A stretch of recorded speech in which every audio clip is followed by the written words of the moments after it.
Bonsoir à toutes et à tous, et bienvenue dans ce nouveau décryptage d'Ici tout commence. Aujourd'hui, nous plongeons au cœur de l'épisode 1349, un épisode charnière, dense, chargé d'émotions et de tensions sourdes, où l'Institut Auguste Armand se retrouve confronté à l'une des crises les plus délicates de son histoire récente. Après les révélations, après le choc provoqué par la vidéo et l'onde de malaise qui s'est propagée dans les couloirs, l'heure n'est plus aux excuses ni au silence gêné. L'heure est aux décisions. Des décisions officielles, institutionnelles, irréversibles. Le conseil pédagogique s'apprête à trancher, et derrière ce vote, ce ne sont pas seulement des règles internes qui sont en jeu, mais une vision de la justice, de l'éthique, et de la responsabilité adulte face aux élèves. L'affaire Anouk atteint ici son point de bascule. Consentement, hiérarchie, exemplarité, protection des élèves, chaque mot pèse lourd, chaque position divise. Faut-il sanctionner pour préserver le cadre, ou faire preuve de discernement pour éviter une injustice définitive? À l'Institut, personne ne sort indemne de ce débat, pas même ceux qui pensent agir pour le bien commun. Les certitudes vacillent, les alliances se fissurent, et certains choix vont laisser des traces durables. Mais pendant que l'avenir d'Anouk se joue à huis clos, d'autres trajectoires se dessinent en parallèle. L'amour tente de réparer ce que la peur et les non-dits ont abîmé. Des aveux longtemps retenus éclatent enfin, libérateurs, presque réparateurs. Des personnages osent dire « je t'aime » comme une manière de résister au chaos ambiant, de rappeler que l'humain peut encore reprendre le dessus. Dans les cuisines, la crise prend une autre forme. Le doute s'installe là où la passion semblait acquise. Que faire quand ce qui nous faisait vibrer ne suffit plus? Quand la performance prend le pas sur le sens? Pour certains, cet épisode marque un effondrement intérieur. Pour d'autres, au contraire, une renaissance inattendue, guidée non plus par la technique, mais par l'empathie, l'écoute et le besoin profond de prendre soin des autres. Entre décisions lourdes de conséquences, fragilité mise à nu, injustice ressentie et élan de solidarité, l'épisode 1349 d'Ici tout commence explore une vérité dérangeante. À l'Institut, la justice n'est jamais simple, et parfois, rester est bien plus difficile que partir. Installez-vous confortablement, car aujourd'hui, chaque regard compte, chaque mot peut faire basculer une vie et rien ne sera plus tout à fait comme avant. Dans Ici tout commence, l'affaire Anouk entre dans une phase décisive, où l'émotion cède progressivement la place à des choix institutionnels lourds de conséquences. Autour d'une même table, Anaïs et Jeanne sont réunies avec Marc afin de trancher sur le sort d'Anouk. L'atmosphère est grave, tendue, loin des débats passionnés des jours précédents. Cette fois, il s'agit de décisions concrètes, officielles, qui engageront durablement l'Institut. Marc se montre particulièrement ferme. Pour lui, le problème dépasse largement la vidéo. Il estime qu'Anouk a entretenu une proximité beaucoup trop familière avec les élèves, brouillant dangereusement la frontière entre autorité pédagogique et relations personnelles. À ses yeux, cette posture pose un problème de fond, incompatible avec les responsabilités d'une chef. Il envisage même d'alerter Tessier, convaincu que la situation justifie une intervention au plus haut niveau. Mais Anaïs tempère. Elle lui demande de ne pas précipiter les choses et affirme qu'elle va gérer le dossier elle-même, dans le cadre prévu par l'Institut. Une manière de reprendre la main, tout en évitant que l'affaire ne dégénère en crise publique incontrôlable. Anaïs et Jeanne précisent ensuite un point essentiel, elles ont reçu Lou et Joséphine séparément. Leur conclusion est claire sur un plan strictement factuel, les deux étaient consentants. Cette précision, si elle n'efface en rien la question de l'autorité et du cadre professionnel, vient néanmoins nuancer la lecture purement pénale ou disciplinaire des faits. Le problème n'est donc pas celui du consentement, mais bien celui de la position hiérarchique et de la responsabilité adulte. Face à l'ampleur du malaise et aux enjeux éthiques soulevés, Anaïs prend alors une décision officielle, elle va convoquer un conseil pédagogique. Une instance collégiale, appelée à statuer de manière formelle sur la situation d'Anouk. Le processus est lancé, irréversible. Cette annonce place Clotilde dans une position délicate. Elle confie à Joachim qu'elle devra voter et qu'elle ne sera pas du côté d'Anouk.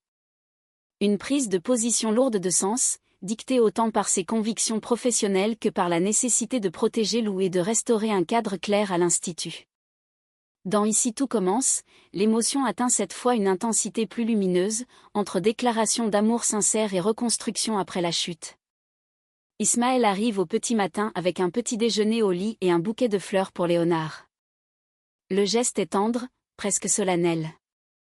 Ismaël ne cherche pas à esquiver ce qui s'est passé. Il s'excuse sincèrement pour son comportement du début, reconnaissant avoir été maladroit, parfois dur, et surtout l'avoir fait souffrir. Ces mots sont simples, sans détour, portés par une émotion réelle. Puis vient l'aveu, celui qui change tout. Ismaël dit à Léonard qu'il l'aime. Une déclaration franche, assumée, qui met fin aux hésitations et aux non-dits. Léonard, touché en plein cœur, ne retient plus ce qu'il ressent depuis longtemps. Il lui répond à son tour, « Je t'aime ». Leurs regards se croisent, l'émotion déborde, et ils s'embrassent. Un moment suspendu, réparateur, où l'amour reprend enfin sa place après les doutes et les blessures. En parallèle, Joséphine a trouvé refuge chez les Leroy. Après la rechute et l'effondrement émotionnel, elle n'est plus seule. Bérénice et Fleur restent à ses côtés, veillant sur elle avec une présence constante, rassurante. Joséphine décide de rester quelques jours chez eux, le temps de reprendre son souffle et de se stabiliser. Bérénice trouve les mots justes pour lui redonner de la force. Elle lui rappelle qui elle est vraiment, au-delà de la chute et de la honte. Elle lui dit qu'elle est une guerrière. Pas parce qu'elle ne tombe jamais, mais parce qu'elle trouve encore la force de se relever, entourée, soutenue, sans renoncer à elle-même. Du côté de Solal, la pression du service est palpable. Le stress le gagne avant même d'entrer en cuisine. Il doute, se sent fragile, comme s'il n'était plus à sa place. Zoé perçoit immédiatement son malaise et fait ce qu'elle sait faire de mieux, lui remonter le moral. Elle l'encourage, le rassure, lui rappelle ses qualités et tout ce qu'il a déjà accompli. Grâce à elle, Solal tient le coup, au moins en apparence. Mais une fois à l'écart, il se confie à Julia avec une sincérité désarmante. Il lui avoue que la cuisine ne le fait plus vibrer. Ce n'est pas une simple fatigue passagère, mais un sentiment plus profond, plus inquiétant. Il a l'impression d'avoir perdu l'étincelle, ce feu intérieur qui le portait autrefois. Mettre des mots sur ce vide est douloureux, mais nécessaire.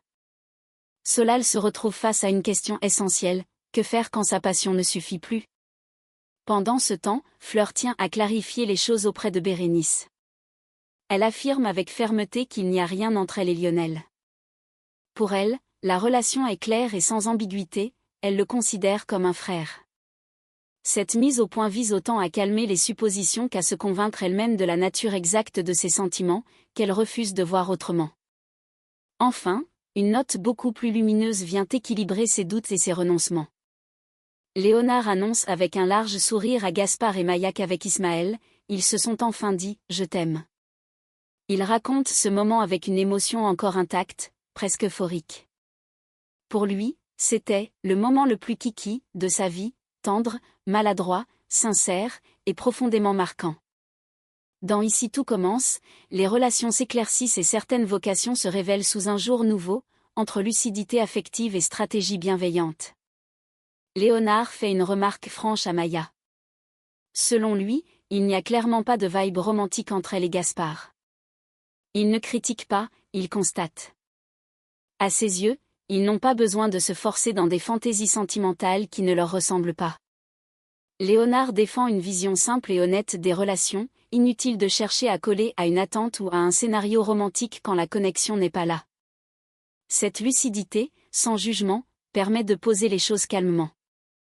Pendant ce temps, Julia met en place quelque chose de bien plus subtil.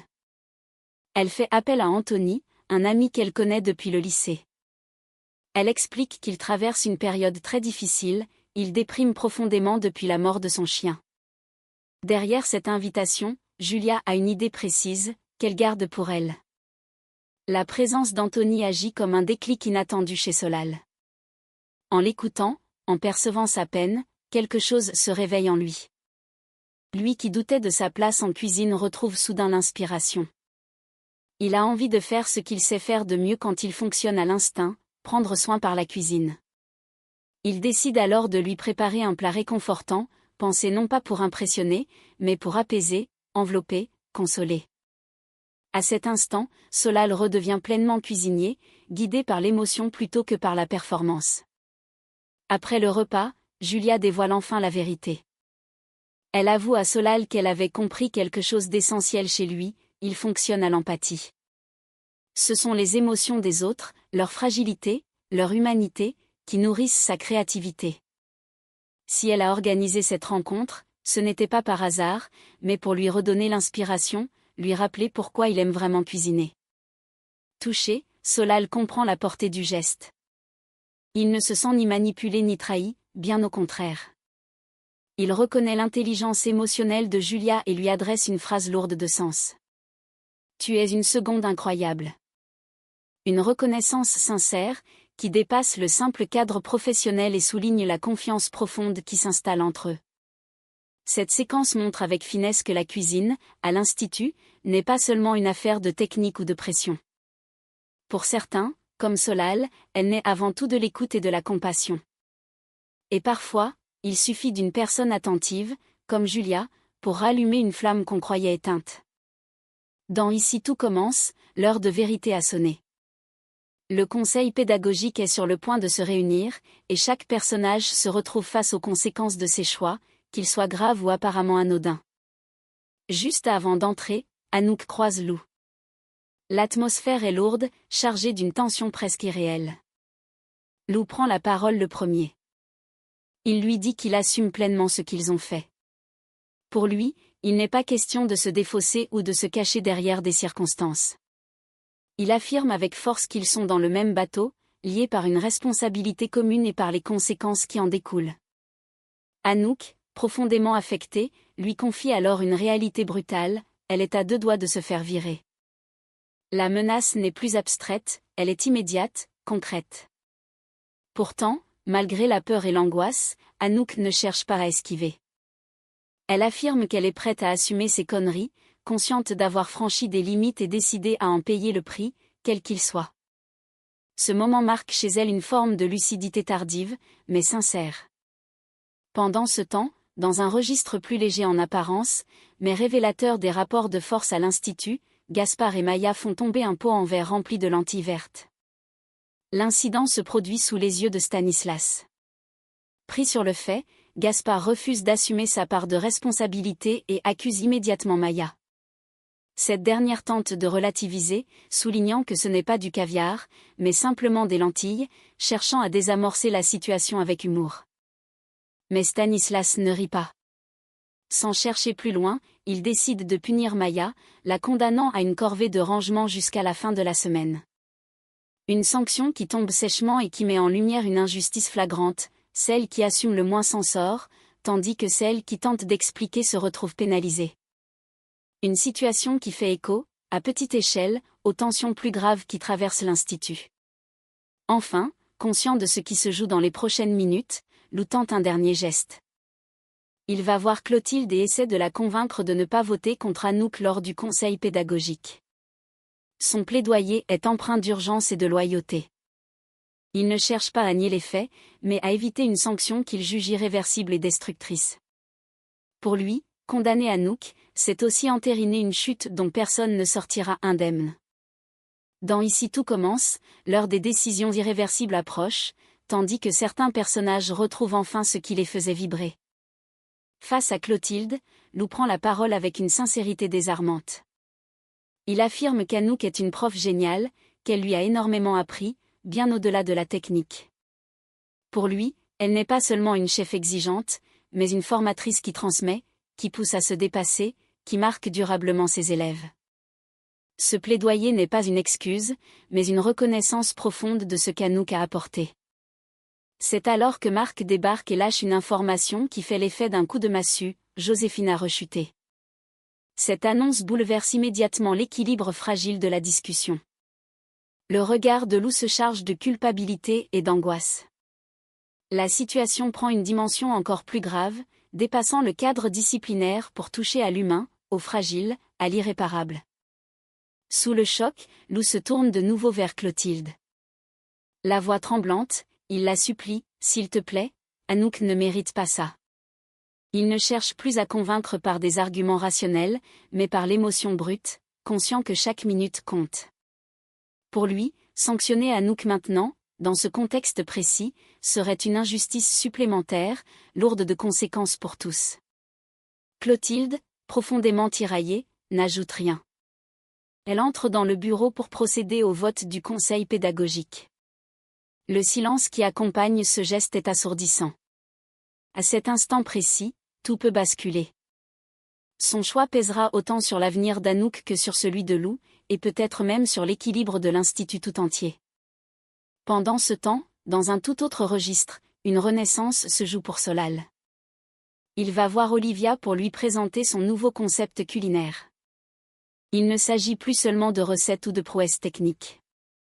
Solal veut créer une cuisine centrée sur les moments de vie, une cuisine qui accompagne les gens dans ce qu'ils traversent, le deuil, la joie, la rupture, l'espoir. Une cuisine qui écoute avant de nourrir. Avec un sourire retrouvé, il annonce que son mojo est de retour. Il a compris ce qui lui manquait, il s'était trop éloigné de l'humain, enfermé dans la performance et la précision. En prenant de la distance avec la technique, il s'est rapproché de l'essentiel. Pour Solal, la cuisine redevient un langage émotionnel, un moyen de créer du lien et de donner du sens. Dans Ici tout commence, le conseil pédagogique rend enfin son verdict, au terme d'un débat tendu où chaque prise de position engage bien plus qu'un simple règlement intérieur. Pour Jeanne, le constat est sans appel. Elle estime qu'il y a eu un manque d'éthique manifeste de la part de la chef Anouk Revero. À ses yeux, la frontière professionnelle a été franchie, et l'exemplarité attendue d'un membre de l'encadrement n'a pas été respectée. Dans ce contexte, Jeanne considère que le renvoi s'impose, non par esprit punitif, mais pour préserver les valeurs et la crédibilité de l'Institut. Le moment du vote arrive, lourd de conséquences. Contre le renvoi d'Anouk, 3 voix se lèvent. Anaïs estime que la situation doit être traitée avec discernement et responsabilité, sans céder à une décision irréversible dictée par l'émotion ou la pression extérieure. Olivia, fidèle à une approche humaine et pédagogique, refuse une sanction extrême qui effacerait tout le parcours et l'investissement d'Anouk. Et surtout, Clotilde tranche contre toute attente. Malgré ses doutes, sa colère passée et les tensions personnelles, elle affirme qu'elle ne peut pas cautionner une injustice. Pour elle, sanctionner Anouk par un renvoi serait disproportionné au regard des faits établis et du contexte. Son vote marque un basculement décisif dans l'équilibre du Conseil. En face, 2 voix maintiennent une position ferme. Marc vote pour le renvoi, convaincu que la protection des élèves et le cadre éthique doivent primer sur toute autre considération. Jeanne, cohérente avec son analyse, maintient également son vote en faveur du départ d'Anouk. Le résultat tombe. Malgré la gravité de l'affaire et les débats passionnés, Anouk Revero n'est pas renvoyée. Elle conserve son poste et peut rester à l'Institut Auguste Armand. Une décision qui ne signifie ni oubli ni absolution, mais qui acte la volonté du Conseil de ne pas répondre à une crise par une exclusion définitive. Ce verdict laisse derrière lui un climat encore fragile. Anouk reste, mais sous le poids d'une responsabilité accrue. L'Institut évite une rupture brutale, au prix de tensions persistantes. Et chacun repart avec la certitude que les conséquences de cette affaire ne s'effaceront pas d'un simple vote. À Ici tout commence, la justice n'est jamais simple. Elle se construit dans les zones grises, entre principes, humanité et choix difficiles. Et parfois, rester est presque plus lourd que partir. Et c'est ainsi que s'achève cet épisode 1349 d'Ici tout commence. Un épisode où rien n'est vraiment résolu, mais où tout a changé. Le conseil pédagogique a tranché, Anouk reste. Mais rester ne signifie ni être innocenté, ni être soulagé. Bien au contraire. Rester, c'est désormais porter le poids d'un regard différent, d'une confiance fragilisée, d'une responsabilité encore plus lourde. À l'Institut Auguste Armand, certaines décisions ne ferment pas les blessures, elles obligent à apprendre à vivre avec.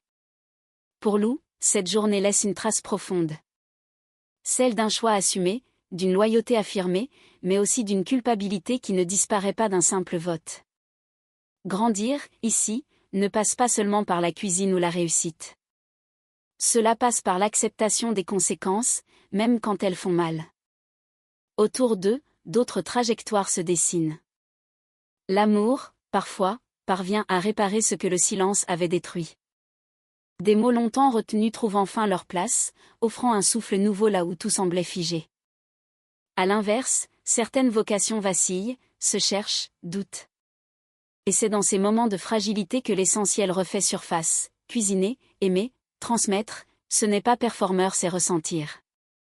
Cet épisode nous rappelle une chose fondamentale, à l'Institut, comme dans la vie, il n'y a pas de décision parfaite. Il n'y a que des choix faits dans l'urgence, dans la peur, parfois dans la lucidité. Et ce sont ces choix, plus que les fautes elles-mêmes, qui façonnent les personnages. Rien n'est vraiment terminé. Les tensions persistent, les blessures restent ouvertes, et les regards continueront de juger, de douter, d'espérer. Mais une chose est certaine, après l'épisode 1349, plus personne ne pourra faire comme si de rien n'était. Merci d'avoir suivi ce décryptage. Si cette analyse vous a touché, n'hésitez pas à la partager, à vous abonner, et à rester avec nous. Car dans Ici tout commence, chaque lendemain commence toujours par une épreuve.